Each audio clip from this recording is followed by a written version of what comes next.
ಈ ಸುದ್ದಿಯನ್ನ ನೋಡಿ ಕ್ರಮವನ್ನ ಕೈಗೊಳ್ತಾರಾ ಅಥವಾ ನೋಡೋಣ ಯಾರಾದ್ರೂ ದೂರು ಕೊಡ್ತಾರೆ ಅದಾದ್ಮೇಲೆ ಈ ಕ್ರಮ ಕೈಗೊಳ್ಬೇಕಾ ಅನ್ನುವಂಥದ್ರ ಬಗ್ಗೆ ಚಿಂತಿಸ್ತಾರಾ ಅಂತ. ಥ್ಯಾಂಕ್ ಯು ಸಂಜಯ್ ನಿಮ್ಮೆಲ್ಲ ಮಾಹಿತಿಗಾಗಿ. ಮತ್ತೆ ಮುಂದಿನ ಸುದ್ದಿಗೆ ಹೋಗೋಣ. ಕಾರು ಚಾಲಕರ ಮೇಲೆ ಆಟೋ ಚಾಲಕರಿಂದ ಹಲ್ಲೆಯನ್ನ ಮಾಡಲಾಗಿದೆ. ಓವರ್ಟೇಕ್ ಮಾಡುವಂತ ಸಂದರ್ಭದಲ್ಲಿ ನಡೆದಿರುವಂತ ಜಟಾಪಟಿ ದಾರಿ ಬಿಡದ ಹಿನ್ನೆಲೆಯಲ್ಲಿ ಇಬ್ಬರ ನಡುವೆ ಕಿರಿಕ್ ನಡೆದಿದೆ. ಇದು ಕಾರು ಚಾಲಕನ ಮೇಲೆ ಹಲ್ಲೆಯನ್ನ ನಡೆಸಿರುವಂತದ್ದು ಆಟೋ ಚಾಲಕನ ಕೃತ್ಯ ಮತ್ತೊಂದು ಕಾರ್ನ ಕ್ಯಾಮೆರಾದಲ್ಲಿ ಸೆರೆಯಾಗಿದೆ. ಬೆಂಗಳೂರಿನ ವೈಟ್ ಫೀಲ್ಡ್ ಮುಖ್ಯ ರಸ್ತೆಯಲ್ಲಿ ನಿನ್ನೆ ನಡೆದಿರುವಂತ ಘಟನೆ ಇದೆ. ಓವರ್ಟೇಕ್ ಮಾಡುವಂತ ಸಂದರ್ಭದಲ್ಲಿ ಆ ಒಂದು ವಿಚಾರಕ್ಕೆ ಸಂಬಂಧಪಟ್ಟಂತೆ ಜಟಾಪಟಿ ಆಗಿದೆ. ದಾರಿ ಬಿಡದ ಹಿನ್ನೆಲೆಯಲ್ಲಿ ಇಬ್ಬರ ನಡುವೆ ಜಗಳ ಆಗಿರುವಂಥದ್ದು ಅದು ಕ್ಯಾಮೆರಾದಲ್ಲಿ ಸೆರೆ ಆಗಿದೆ. ಬೆಂಗಳೂರಿನ ವೈಟ್ ಫೀಲ್ಡ್ ಮುಖ್ಯ ರಸ್ತೆಯಲ್ಲಿ ನಿನ್ನೆ ನಡೆದಿರುವಂಥ ಘಟನೆ.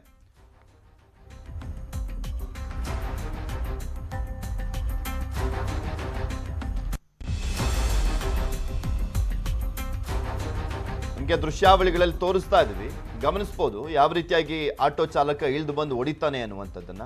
ಮೊದಲೇ ಅಲ್ಲಿ ಟ್ರಾಫಿಕ್ ಜಾಮು, ಈ ಸಂದರ್ಭದಲ್ಲಿ ಓವರ್ಟೇಕ್ ವಿಚಾರಕ್ಕಾದಂಥ ಗಲಾಟೆ ಅಂತೆ.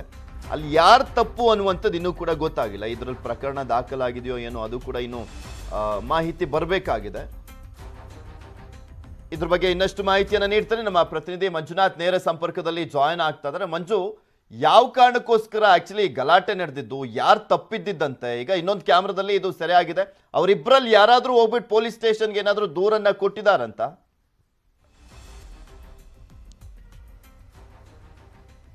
ಪೃಥ್ವಿ, ಒಂದು ಘಟನೆ ನಡೆದಿರುವಂತದ್ದು ನಿನ್ನೆ ವೈಟ್ ಫೀಲ್ಡ್ ಠಾಣಾ ವ್ಯಾಪ್ತಿಯಲ್ಲಿ. ಅಂದ್ರೆ ಎಲ್ಲೋ ಒಂದು ಕಡೆ ವೈಟ್ ಫೀಲ್ಡ್ ಅಂದ್ರೆ ಟ್ರಾಫಿಕ್ ಜಾಮ್ ಇತ್ತೀಚಿನ ದಿನಗಳಲ್ಲಿ ಜಾಸ್ತಿ ಆಗ್ತಿರುವಂತದ್ದು. ಈ ಒಂದು ಸಂದರ್ಭದಲ್ಲಿ ಆಟೋ ಮತ್ತು ಕಾರ್ ಎರಡೂ ಕೂಡ ಅಷ್ಟೇ ಓವರ್ಟೇಕ್ ಮಾಡುವಂತಹ ಒಂದು ವಿಚಾರವಾಗಿ ಈ ಒಂದು ಘಟನೆ ಆಗಿರುವಂತದ್ದು. ಮೊದಲನೇದಾಗಿ ಕಾರನ್ನ ಆಟೋದವನು 2-3 ಬಾರಿ ಓವರ್ಟೇಕ್ ಮಾಡುವಂತ ಒಂದು ಪ್ರಯತ್ನವನ್ನು ಕೂಡ ಮಾಡ್ತಾನೆ. ಎಷ್ಟೇ ಪ್ರಯತ್ನ ಮಾಡಿದ್ರು ಕೂಡ ಅಷ್ಟೇ ರೋಡು ಕೂಡ ಅಷ್ಟೇ ಒಂದ್ ಕಡೆ ಚಿಕ್ಕದಾಗಿರುತ್ತೆ, ಜೊತೆಗೆ ವೆಹಿಕಲ್ ಮೂವ್ಮೆಂಟ್ ಕೂಡ ಅಷ್ಟೇ ಜಾಸ್ತಿ ಆಗಿರುತ್ತೆ.